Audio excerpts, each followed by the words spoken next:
دلوی خدای چې بخښونکی او مهربانه رب دی. ډېرو عزتمندو قدرمندو مشرانو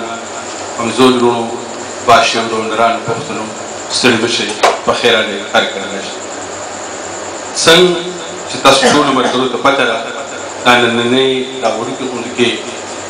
پروګرام چې موږ جوړ کړی دی دا موږ د خپل ډېر خوږ ډېر دروند او ډېر ګران مشر ښاغلي اسیر منګل صاحب په درناوي کې کړی دی. پکار پدا ده چې موږ دا پروګرام په یو ډېر ستر حال کې وي په سلو زرګونو پښتانه هم دلته راجمع کړی وي خو زموږ دلته ډېر بې وسۍ دي ډېر کمزورۍ دي تنظیمي بحران ځان لري د پښتو ادب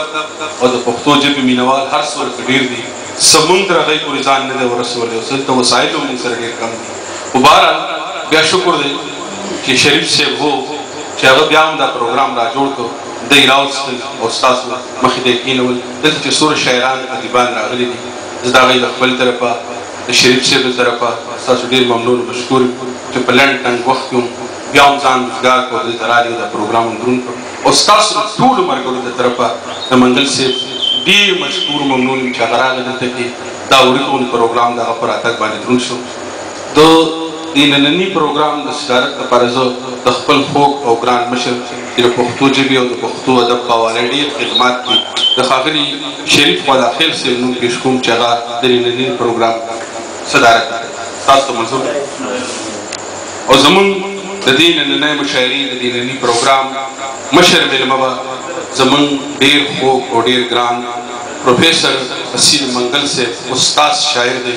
بلا کار د پښتو ژبې د پښتو ادب دپاره د پښتنو دپاره کړی دی. هغه به زموږ د دې ننني پروګرام مشر مېلمه دی. دا نننی پروګرام موږ د هغه په درناوي کې کړی دی. د تلاوت کلام پاک دپاره زه د پښتو ژبې خوږ شاعر ښاغلي خالد خان اسرت صاحب درخواست کوم چې تلاوت کلام پاک نه د دې نننی پروګرام آغاز وکړي. أعوذ بالله من الشيطان الرجيم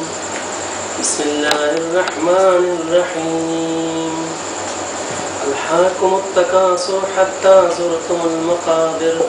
كلا سوف تعلمون ثم كلا سوف تعلمون كلا لو تعلمون علم اليقين لترون الجحيم ثم لترونها عين اليقين ثم لتسألن يومئذ عن النعيم صدق الله العظيم.